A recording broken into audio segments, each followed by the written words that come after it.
Once on a very important day, a building was dedicated. This exciting new building, called the Tower, is the latest addition to a most famous hotel. Everyone is pleased because this will be the best, most logical, convenient, and special place to consider for your next business meeting, trade show, or convention. It's so easy to get to. You can come by bus, by train, jet aeroplane, helicopter, in a car. But the most fun of all is by monorail. You're right in the center of fun and enchantment at Disneyland Hotel. Such fun that you'll wonder where each day and night went at Disneyland Hotel. Take an enchanted vacation. The magical kingdom is swell. You two will sing life's a wonderful thing at Disneyland Hotel. At Disneyland Hotel. However you may decide to come, the minute you arrive, you will feel the magic spell of this very special place. You will quickly discover that your hotel room key will open a luxurious way of life in the casual California manner.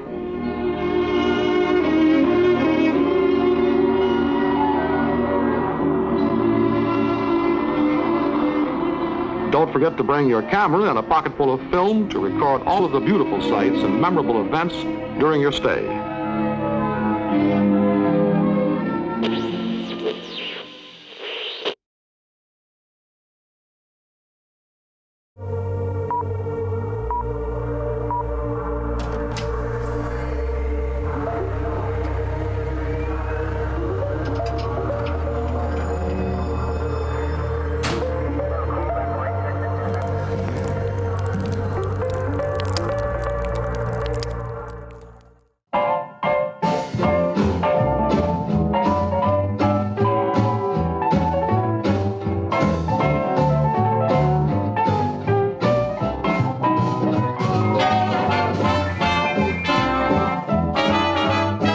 I'm here in Southern California, right near my hometown, and we are at the Disneyland Resort for this special episode of Creating a Life by Design podcast and show. So I am so excited. Why? Because I get to sit down with my good friend Dan Coleman, and he is the manager for the Disneyland Hotel. And we've had some great projects that we've done together, but today I actually get to sit down with him and unpack leadership, innovation, the Disney magic. We have some really fun conversations in some really amazing spots around this resort. And I'm so excited just to pull the curtain back and sit down with us and be a fly on the wall as we unpack some really great life by design concepts.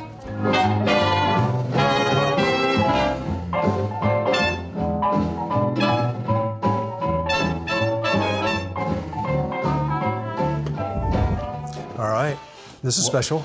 It is. Welcome, Noah. Nice to have you. Well, where are we? We are in what today we know as Blue Sky Suite, but historically, this was the suite for the apartment for the Rathers who built the hotel. No way. Yeah. Tell me about them a little bit. So the Rathers were friends of Walt's, and they partnered with him and decided to build this hotel upon his request and partnership. As we well know, Walt was at a time when he didn't have any more funds, and he was leveraging his contacts in the industry to help him with Disneyland. No way. He wanted to have a hotel here. He thought it would be a destination, which it is, and the Rathers signed up and said, okay. Wow. So they built the hotel. The hotel actually opened October 6, 1955, Awesome. Which is just a few months after the park opened in July. Yeah. And it actually opened with 6 rooms available. It was a very unique experience. They celebrated the grand opening actually a year later, but they opened up to a fanfare, very Hollywood-like. Oh yeah, sure, why not? Yeah. Absolutely. And so the Rathers, Jack and Benita Rather, used their Hollywood influence, if you will, to kind of create the ambiance, create the splendor. Yeah. And later on down the line, after the first tower was built, they built this tower and established this place as their home away from home. Well, I remember as a kid, for me, 2, 3 years old, so what year did it open? 1955. 1955, the hotel. The hotel opened October 5th, 1955. Oh, okay. So me at 2 years old, born in 1971, coming here to see the dancing waters. Oh, yeah. Right? All the caves, all the shopping. Yeah. And the cool thing about this location for us as a family living in Anaheim, 2 miles away, was this whole idea that you could still go have something very beautiful, very fun, very clean, and awesome to do as a family. And it was like, you still had that kind of park experience and shopping, but it was something wonderful to do. And then you still got the fireworks, you still got to hang out. Yeah. It was just absolutely beautiful. And I'll never forget those dancing waters. And so when World of Color came out, it really kind of gave me this kind of nod to the past. Sure. And I loved it. So, man, I'm just fascinated by the history of this. And I know we're going to sit down and go over some great conversation today, but I would love to hear, like, when did you enter this story and what were you doing before the hotel? What was like your assignment in life and what was going on? Well, I started with the company in Orlando. I have a retail merchandise background. Okay. And that's how I got started with the company. It wasn't until I moved out here overseeing merchandise for Disneyland that I landed upon the hotel side about 3 years later. Okay. I started operating and running the Grand, and overseeing that operation. Yes. Spent many years there doing that and taking that through its many phases of renovation, et cetera. And about 1.5 years ago, I came over here to the Disneyland Hotel, which was a great opportunity for me to really appreciate and value the history and the heritage of our company in a very unique way. Witnessing how Walt's partnership with the Rathers really stimulated the growth of this whole area. You know, this used to be the only hotel in the district. Years later, obviously, you know, we have many, many counterparts, including our own counterparts, as well as various others within the area. But this is where it all began. You know, this was, you know, if you think about that merging of entertainment and hospitality, this is the place that it was. And as we think back on its history, you know, it did celebrate that. It was a combination of having a place to stay and rest and, you know, make your way into the park the next day, but also as a place to simply enjoy on its own. You know, as we think about the history of, you know, this lagoon area, if you will, right, with watercraft and the multiple restaurants, the shopping, all of that was a prerequisite to what we today know as Downtown Disney and what we do there. But it was originally that merging piece that connected the park to a hotel stay. Well, what I'm so excited about doing today is that we get to, like, not only work together, collaborate together, but I'm just grateful for your time this morning that I get to pick your brain a little bit on leadership. And I'm just so fired up for our listeners and our viewers because it's going to be on YouTube. They can watch it, but then our podcast itself, they can listen to the audio. So this interview is going to really, it's a treat for everybody that's going to listen because they're going to be able to see a little bit of what it takes to have a leadership capacity of your stature to lead these initiatives, to do it. But then also just what makes you tick, what makes you stay creative, what keeps the magic, all that kind of stuff. So thanks for sitting down with us, and I love the fact that we get to tour around and visually get to see some things today, and you get to be our tour guide, which is pretty awesome. Absolutely. So let's go take a seat and let's unpack some more stuff. So one of the first topics that I would love to unpack is this whole idea of, people use this term all the time, the Disney way. If you were to talk about branding and brands, you know, different companies around the world and what they're known for, Disney's one of the only that could really say they have a way. Even one of my collectors and friends, she'll discern, do they have the magic? Are they magical, right? Right. So I first want to talk about how would you describe that way? Unpack that a little bit, and why is that so important when it comes to branding? Because our viewers and a lot of the folks that watch are entrepreneurs, building their own companies, and that's a big part of the DNA of what makes a company special, right, is the way. And I believe that provides security. So when the guests come in, they're experiencing that way, they keep coming back for that Disney way. Give me a little bit of history on what that's all about and what you believe it is. Well, I think it does stem back to really the vision that Walt Disney had himself. You know, he envisioned an environment where people could come, feel safe, Yeah. that it was clean, that it was inviting, that it was warm, and that it provided this place that was a bit of a respite from the routine of life. Yeah. Right? He believed in storytelling. Yeah. He believed in creating immersive experiences. Right. And so for him, I think, you know, that was really his driving component. He started obviously creating stories, you know, animation, all of those things. Yeah. And he wanted to bring the elements of that into a real life scenario of a park. Right. And so I feel like when we talk about the Disney way, it's really about us, as I often say, as stewards of him. Love that. That we come in and we try, in our own way, try to create those environments and those atmospheres that he put together himself as we think about Disneyland. But we do it in every aspect of the experience. Yeah. You know, we think about how do we get storytelling as part of the experience, right? Yes. When we create something, what is the story behind it? When we talk to our cast members, our fellow cast members about coming on board and joining our team, we relate to their story. You know, what is it about their story that they can bring to the environment and then share with others?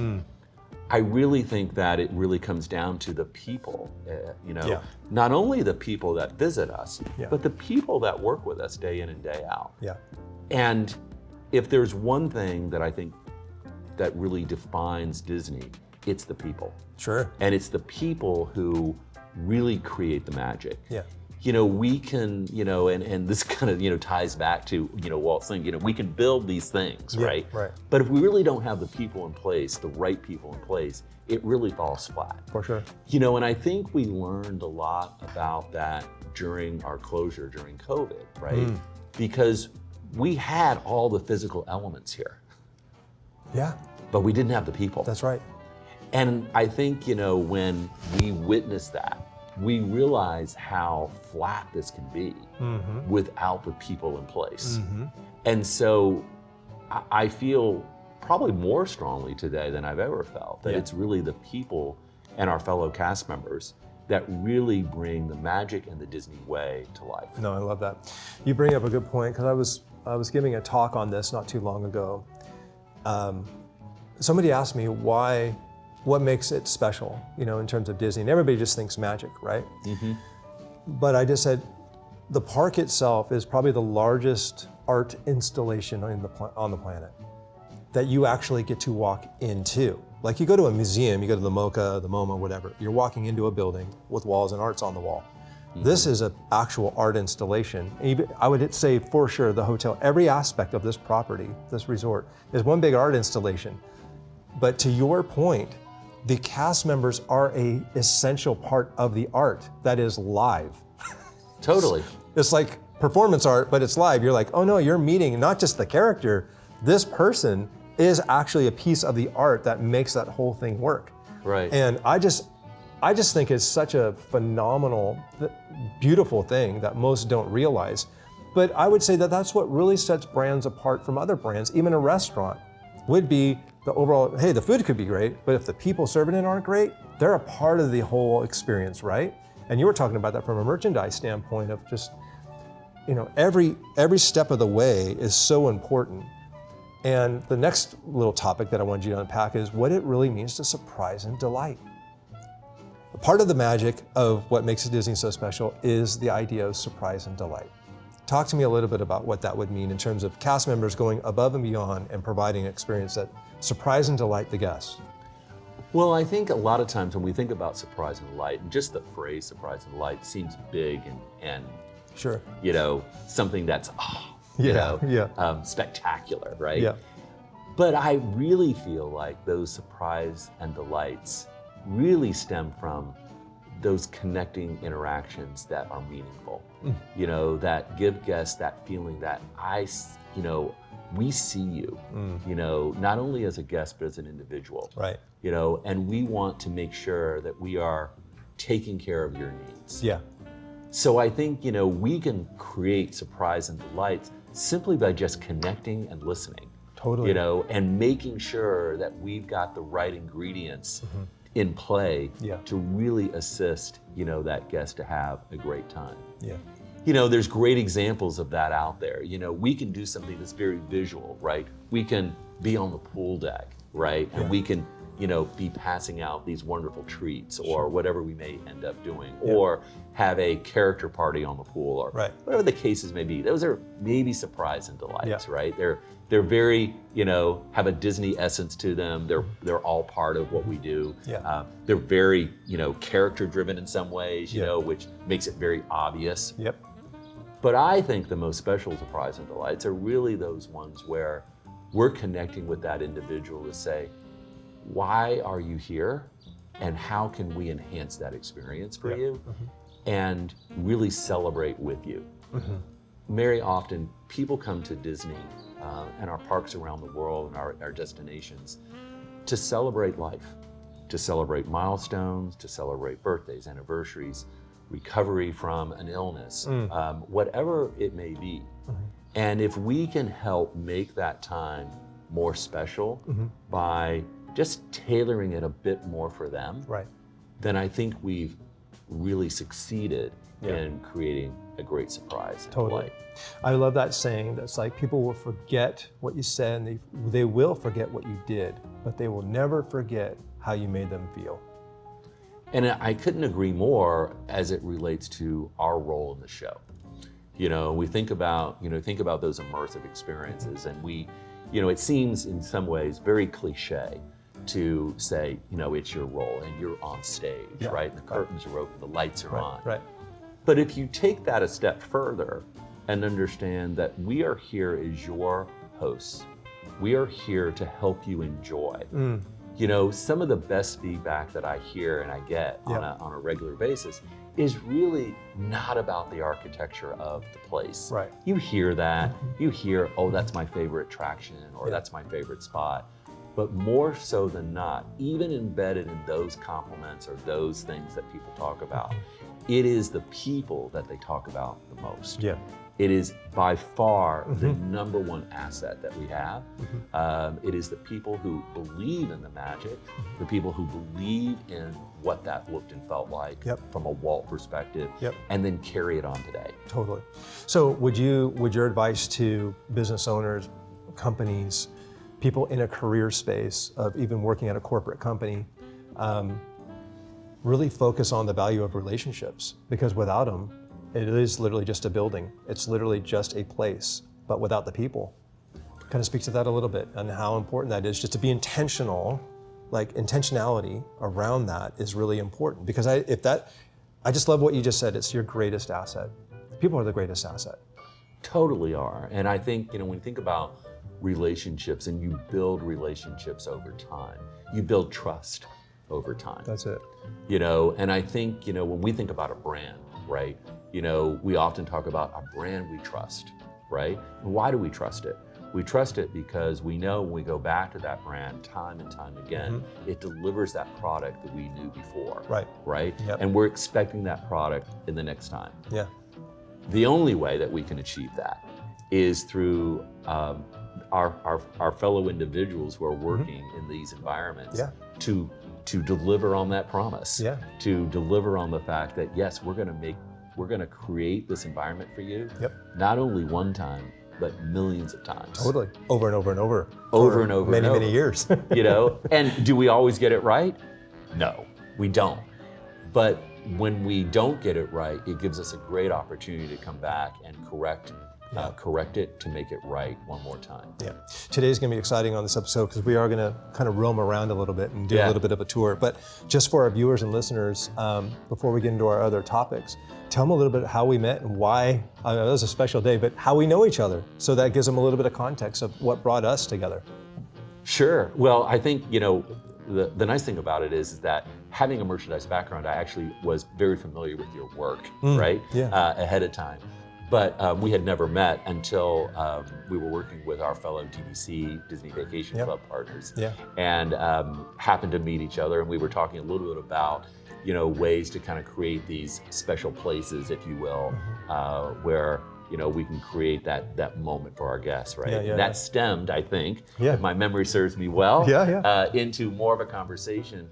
Not only, should we be making places special for our guests, we should be making places special for our cast members. Totally. And at the time, I had been working on some back of house, behind the scenes environments. Right. And you hopped on board and said, let me help you out. And that was the beginning of it. That was. No, it's been an absolute pleasure.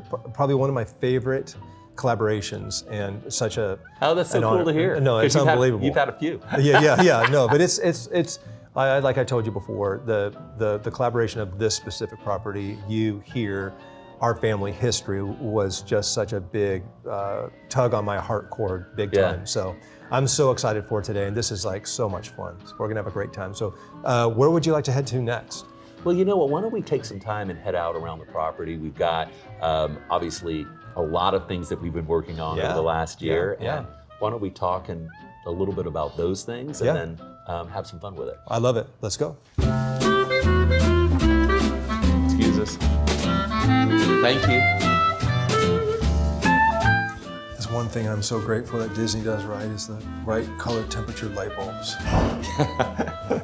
You go into some hotels, you're like, right? Do you know that's a pet peeve of mine? Oh no, it's one of my biggest. Yeah. Well, energy saving bulbs in hotels to where you it feels like they're growing plants. Yeah. You know what I mean? Yeah. I know. I'm so glad that you feel the same way. I do. I look down the hallway, and if the hue of the light is not the same. Yeah. Your neck starts to itch. Yeah. Like, All right, here we go.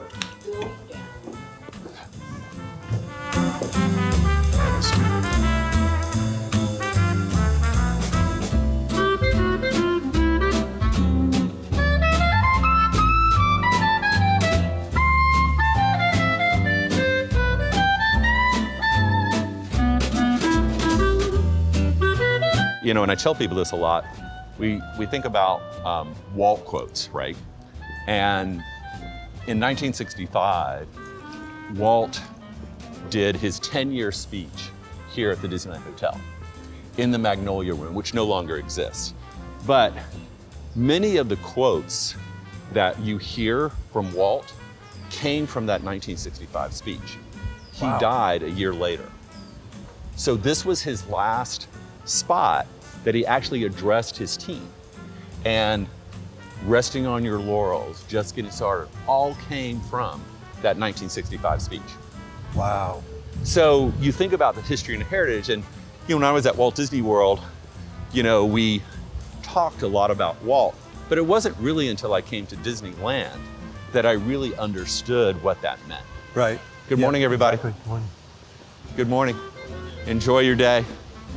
And so with that, coming here was actually another step in that direction of really feeling, really understanding not only the history of the company, but the man himself and, what he did and how he was so, creative and innovative in his own right. So we're heading to Discovery Tower. We are, yeah. Awesome, man. So, I think, for me, I think that also puts another layer of importance on it, as well as responsibility. Right. In terms of how do you continue with that legacy and make it very current? Big time. I love it. Yeah, it's just awesome. All the integration, it's gorgeous. I love the branding, love the color palette. Yeah, it's beautiful. And it's fresh, but it's also feels a nod to the past as well. Mid-century modern. And I love, if you look at the history of this hotel, it's almost fitting, right? Because the very first tower was the Adventure Tower. Yep. And it was built actually in two separate sections. There was one tower and then they built another one next to it. And then the next one was Fantasy, and then the next one, and the last one was the one behind me, Frontier. Yeah. And in the original naming, it was actually named after Bonita Rather. So it was called Bonita Tower. That's cool. So years later, Yeah. right, here we are, roll forward, Yep. and we opened Discovery Tower. And Discovery Tower is, a tribute to Walt himself. It's a tribute to Walt, the animator. Yep. It's tribute to Walt, the man, the creator. And I think all those pieces really nicely come together in this storyline. I can't wait for people to see it. Yeah, so this is the new DVC, or Disney Vacation Club tower, Yep. built here on the grounds of the Disneyland Resort, as we said earlier. This lobby is the vestibule, if you will, in terms Yeah. of the entryway. Yep. Really starting all the pieces and parts of it as it coming together with the features of animation. You're good to go. Yep. Come on through. That's great, because it's all the old legacy films. It's beautiful, man. All the animation. It's awesome. Yeah, absolutely. I love it. So It's we great. also have, for our Disney Vacation Club members, a Discovery Den, which is open most of the time. Uh-huh. But if we do happen to have a Disney Vacation Club event or gathering, Yeah. we hold it in this space. In fact, we've done several of them so far, Cool. which has been really fun to do. Awesome. And it's a nice thing to do for our members. It's a nice thing to do for our guests here, Yeah. as well as just celebrate and be thankful for their membership and their partnership with us as we think about the brand and the whole ambiance of Disney. Awesome. Where are we headed next? Let's go out to the pool. Cool. Good morning, everybody.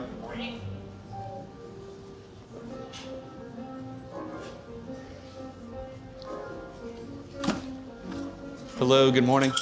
How are you all today? Good to see you.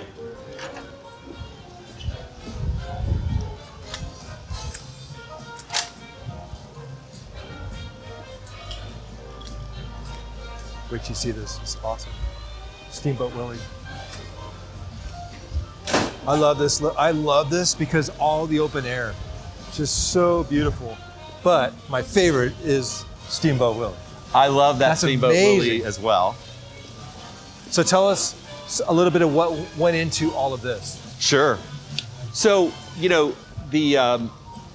so this site, or this piece of the property, was an event lawn that we then converted over to the tower itself. Yeah.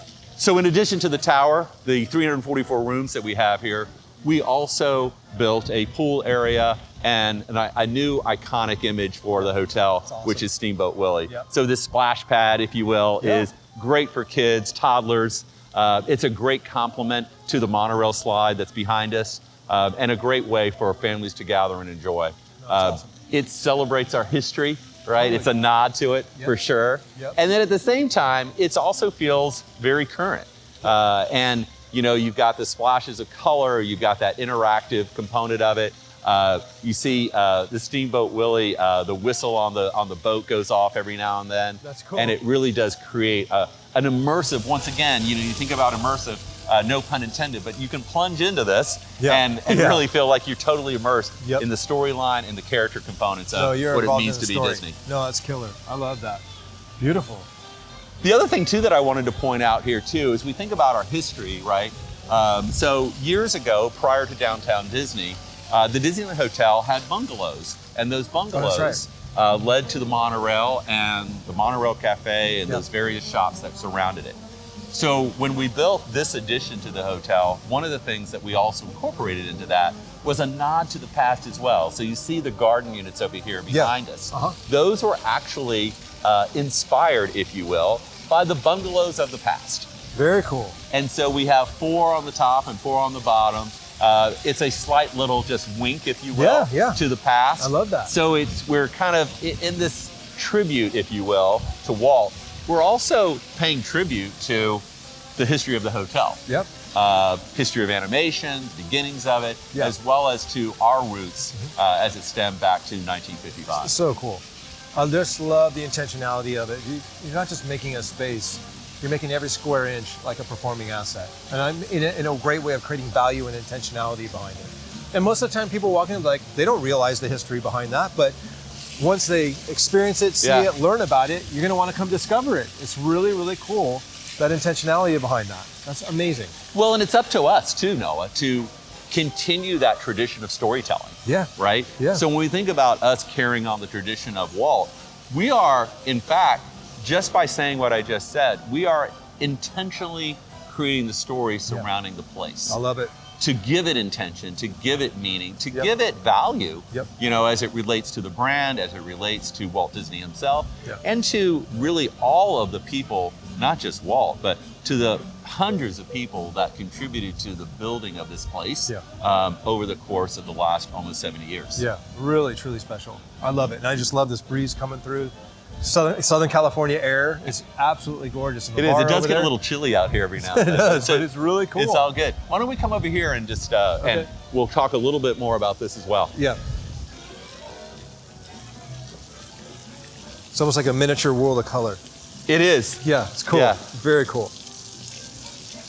In fact, I saw a kid just like hanging out right here in the middle of this. Yeah. And I was like so jealous. I was like, that feels so good. I want to do that. I want to do that too. Yeah. Absolutely. Though these are cool, Dan. I've never seen these before. This is awesome. Look at that. Yeah. So those guests can rent those, correct? Yes, absolutely. So you have 4 of them on the bottom, 4 on the top. Yep. You know, they connect you to the experience here at the pool. Yep. I think for families, it's great because you're very connected to the experience, and it really does provide you with that opportunity to have your own private space, if you Yep, will. totally. I call it. It's almost like a mini. It's a deluxe cabana. Yeah. I love it. You know, It's that awesome. one can enjoy not only for their time poolside, but also for sleeping and enjoying as well. I love it, man.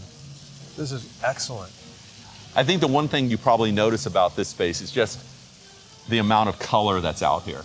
And this is, you know, as we think about this space, and it has a very Palm Desert feel. For sure. So this is also a slight nod to Walt himself.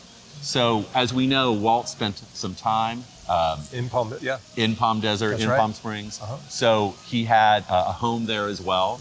And so this is also a little bit of a tribute to that Yep. as we think about his time he spent there. Right. And we really kind of celebrate that with the color, the elements of all the featured animations Yeah. that we talk about, and all the elements that come together, obviously, in a very immersive and really fun way. No, I think it's done very, very well and not over the top, super classy, subtle, but it meets young to old perfectly. And to your point, I was going to say, this feels very Palm Springs, Palm Desert vibe, right? It does. It It's does. awesome though, and it just ties it in perfectly. It's Southern California, and it looks beautiful.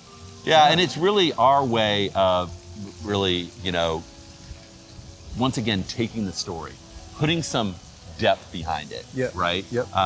You know, we're just not building a place, we're creating an atmosphere and an environment for people to truly enjoy. No, it's wonderful. And to celebrate with us, you Yep. know, and I think, you know, for our fellow cast members, for all those people that come together, it really is a celebration and a nice tribute to everything of everything that we are. Totally.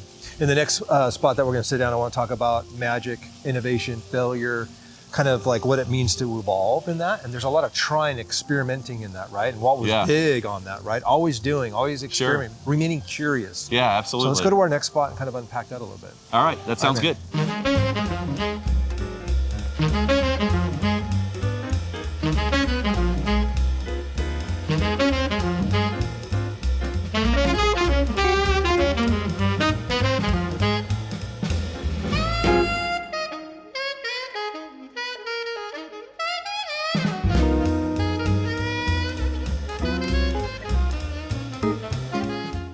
This was actually the original tower, right? So this is where check-in was. This is where people gathered. This is where restaurants were. So this is the original tower that people came to. Yeah. All right, let's do it.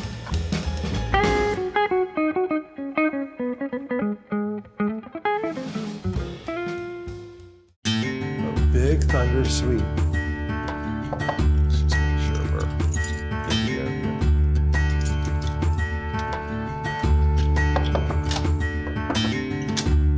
Hello, hello. Oh man, check that out. Doesn't even feel like a hotel room. Come on in, everyone. Whoa, dude. It yes. That is so cool. Oh yeah. Is it okay to turn on some lights, Dan? Absolutely. Yeah. Totally. You're good. If you were a guest staying here, you'd be able to say, yeah, you're good. Amazing. This is just awesome. Yes. So good. What makes it so good? Just it's everything. There's every square inch is dialed. There's no nothing left undone. Every single square inch is completely dialed. I love it. You know, we think about the Disneyland Hotel, it is the place where people can rest and enjoy, but really also experience the elements of the park and the experiences of the park. And big, a suite like this is just what that is. It's that storytelling coming to life, being immersed in it physically, as well as just those hints of things like, that big thunder noise and all of that stuff that comes together to really make the experience really Tell special. me a little bit about, so how many unique suites do you have like this, and what are they called? So let's see if I can remember them all. So we have Big Thunder, Adventure, Mickey, we have Pirates, and we have Fairy Tale. Very cool. And then we were just in Blue Sky, which we don't use as a suite. We use it every now and then. We use that more as a hospitality suite. Got it. Yep. Yep, I love it. And I just love the fact that there's, you took a few and made something really special for those that would like to do something fully immersive like this. It's fantastic. Yeah. And I love it. And even as we think about moving forward and, renovations of the hotel and that, one of the things that we feel very strongly about is keeping the essence of these, even though we may come in and refresh and help them stay current and on point. We don't want to interrupt the storytelling or the storyline associated with it. And the beauty of these is that they become timeless. Yeah. You're immersed in this experience that's timeless. This is just going to get better with time. Totally. Yeah. Right, totally. And there's always things that from a room standpoint that you need to come in and make sure work and function well. Sure. And the experience is complete. But the elements that you see, all of the eye candy, I think It's amazing. is perfect.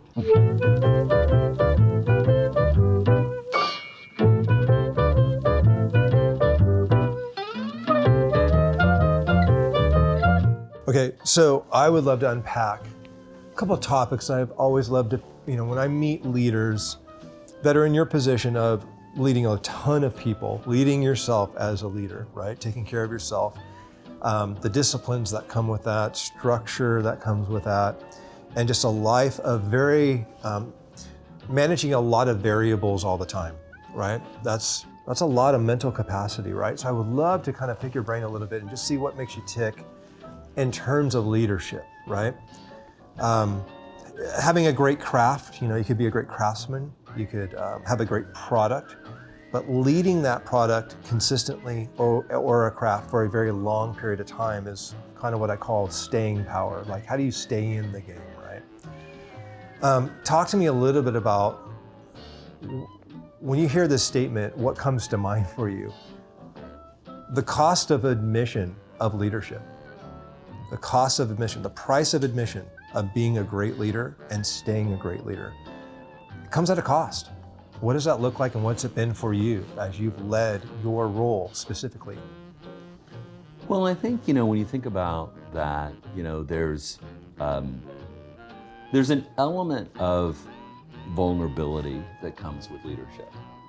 And when you think about being a leader, you have to allow yourself to be vulnerable. And sometimes, that comes out in various ways. Yeah.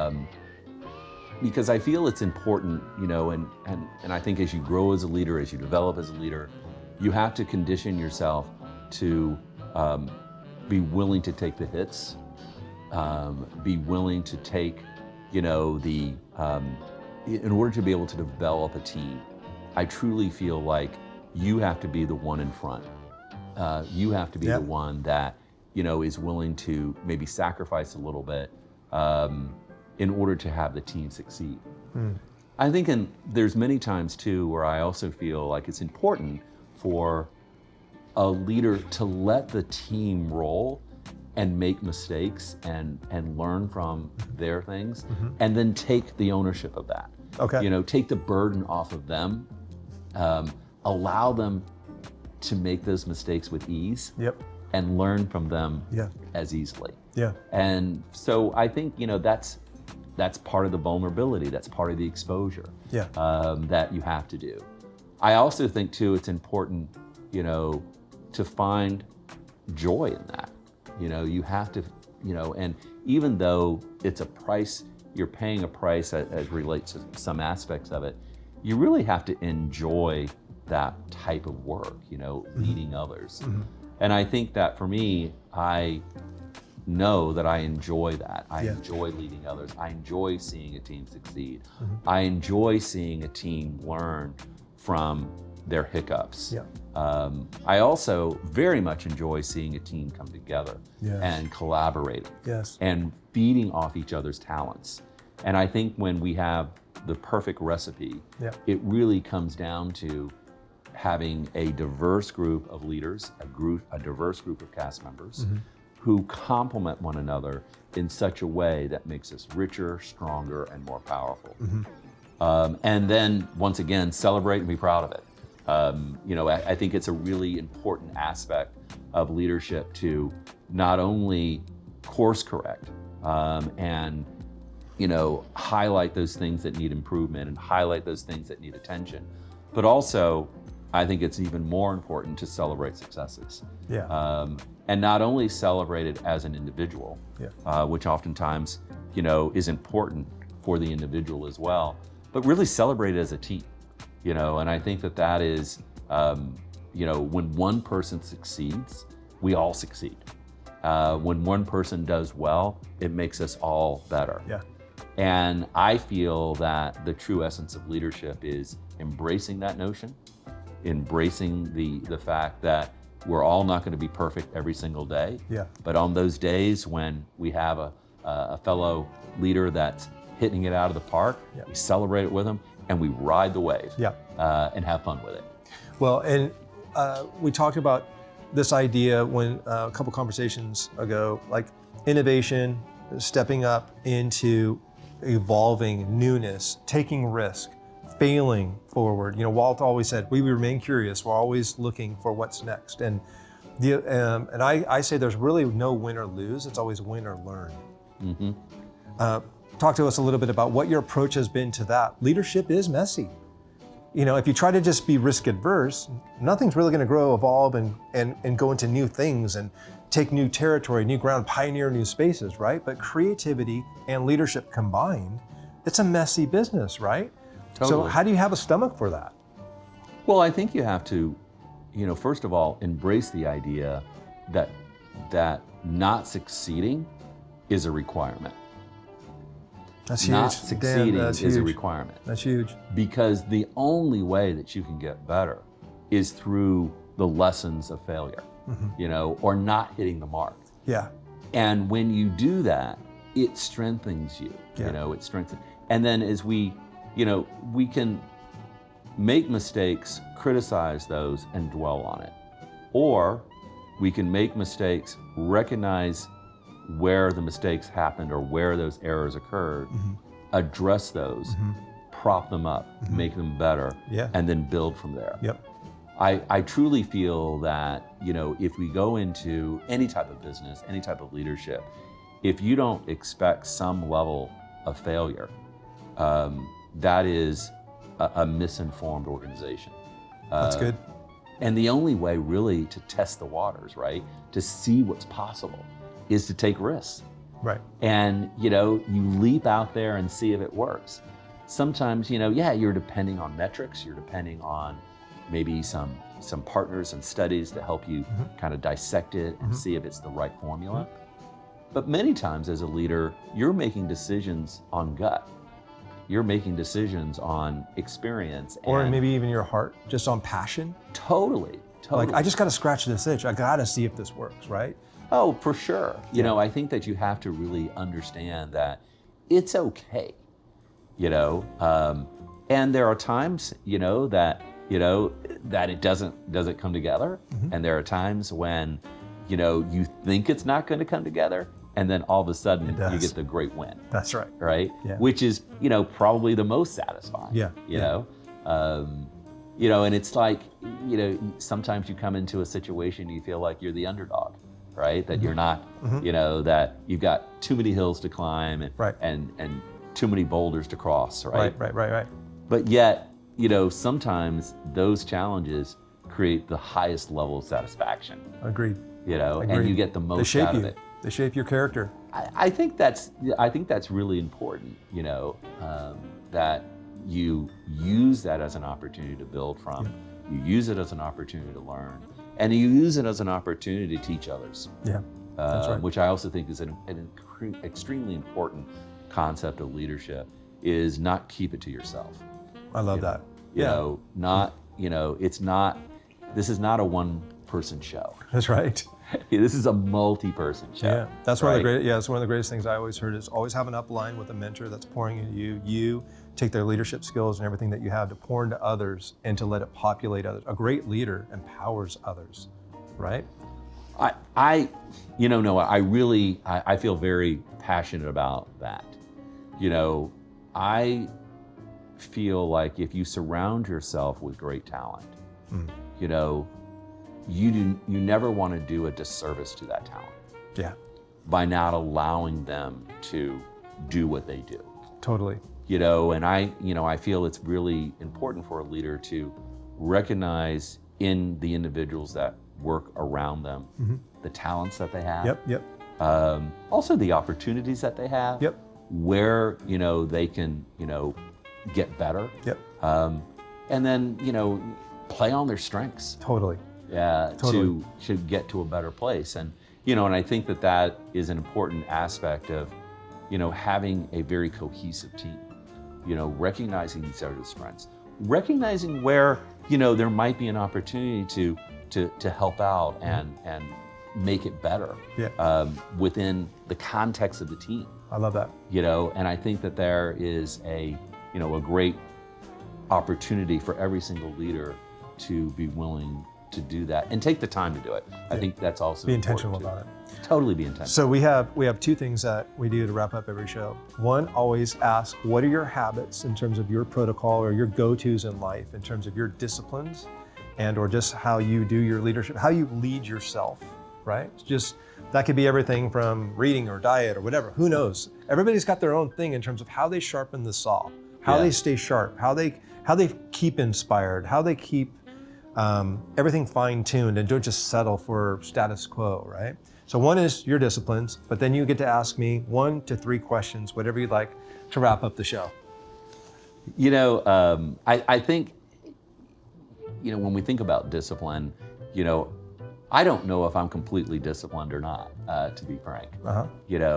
But I do know there are certain elements that I need to pay attention to. Okay. That allow me to keep really an overall balance in my thinking and a balance in the way that I approach work. We'll love to hear it. I think, first of all, you have to enjoy the time away from work. I think you have to enjoy rejuvenating, and, I find pleasure in traveling and seeing things and exploring. Yeah.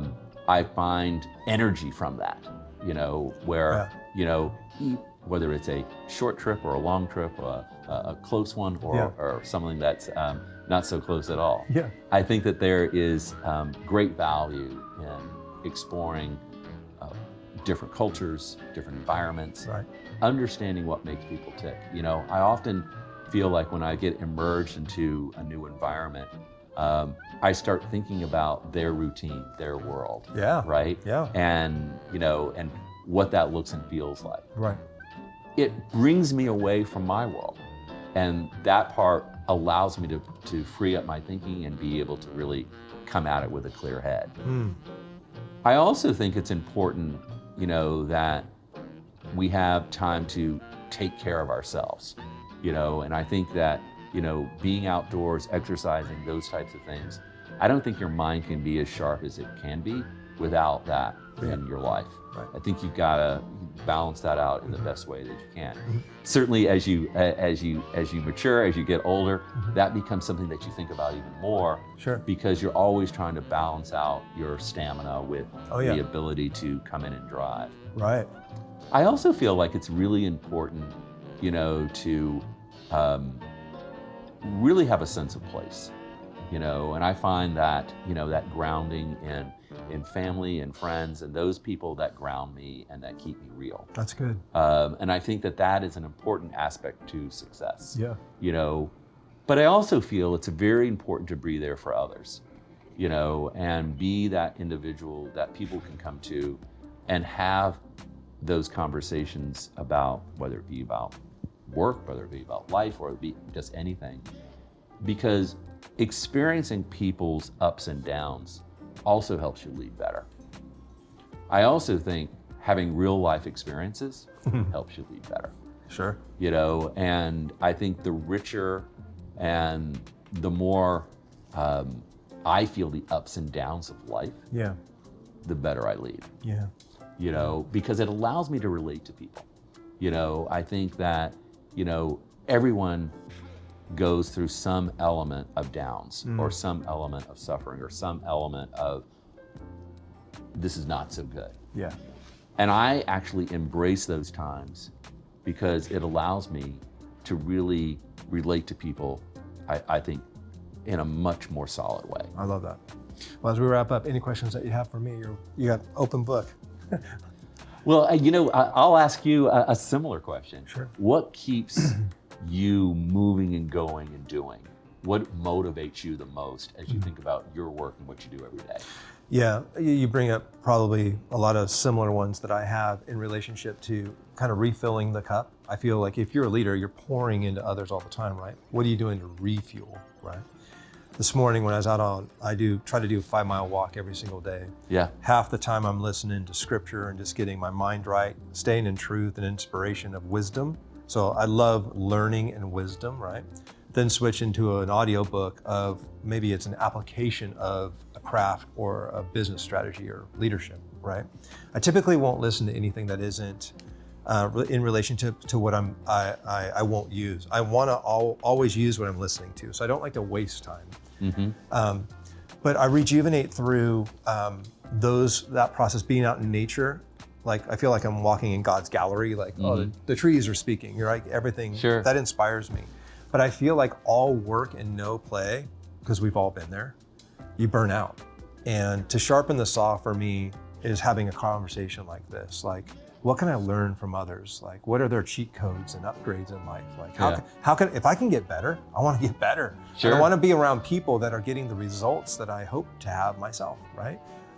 Be around, if you hang out with great, you become great, right? Yeah. And so that's a big part of it. I think it's interesting when you walk, you're like, oh, I'm burning calories, getting wiser, getting smarter, right? And that was just the first hour of the day, Sure. right? Time alone in solitude, I think a lot of folks can't deal with. I crave it. I mean, the older I get, the more I just want to think. Yeah. Just sit Right. and just think, Right. And then lastly, it's like, I heard this the other day, I was unpacking this with some of my students and stuff, but like, there's gonna be 3 songs at the end of our life on our slideshow at our funeral. Sure. And the one thing I've never seen on most people's slideshows is a career. Right. It's always the relationships of people and the amazing memories with their families. And when I stop and think about that, I'm like, yeah, work is an amazing place to demonstrate great leadership and love and all that. But I have found that most have put so much of their time and their weight, myself included, in career or finding an identity in it. It's like, you realize there's a life outside of career, right? Career's a beautiful part of life, but it's not all of life. And so one of the things for me is rejuvenation is like finding the joy, like you're talking about, the grounding, and that sense of security, and like it's like a hug when you're around high quality, great people that you've been doing life with for a very long time. Right. Then when you go back to execute in career, you got wind in your sail. Sure. You know what I'm saying? Sure. Of And course. so that's how I rejuvenate. Just We have a lodge built in our backyard. It looks very literally like this room, right? I literally modeled it after the Grand and Right. like Big Thunder. And so it's got this vibe. And I'm like, hey, let's create a really cool nest vibe place to have great conversation and quality time with people and rejuvenate. right? Absolutely. So that's pretty much my go-to for rejuvenation and sharpening the saw. Yeah. You know, I think that I love, you know, that connection with nature and what that brings to you know, big time.